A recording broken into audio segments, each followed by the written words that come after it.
అద్భుతమైన నిద్ర నిజాలు. మనం మన జీవితంలో 1/3 వంతు నిద్రలోనే గడుపుతాము. అంటే మీరు 75 ఏళ్ళు బ్రతికితే అందులో 25 ఏళ్ళు కేవలం నిద్రలోనే గడుపుతారు. మనం కనే కలల్లో 90% మనకు గుర్తుండదు. మన మెదడు వాటిని క్యాచీ మెమొరీలా డిలీట్ చేస్తుంది. గాఢ నిద్రలో ఉన్నప్పుడు మన శరీరం తాత్కాలికంగా పక్షవాతం వచ్చినట్లు అవుతుంది. మీకు ఎప్పుడైనా ఇలా జరిగిందా? ఎందుకంటే మనం కనే కలల్లో చేసే పనులను నిజంగా చేయకుండా ఉండటం కోసం ఇలా జరుగుతుంది.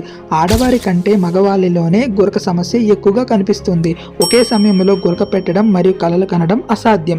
మీరు 11 రోజుల కంటే ఎక్కువ సమయం నిద్రపోకుండా ఉంటే మీ మెదడు నెమ్మదిగా పనిచేయడం ఆగిపోతుంది. ప్రపంచంలో కొంతమందికి కలలు బ్లాక్ అండ్ వైట్లో వస్తాయి.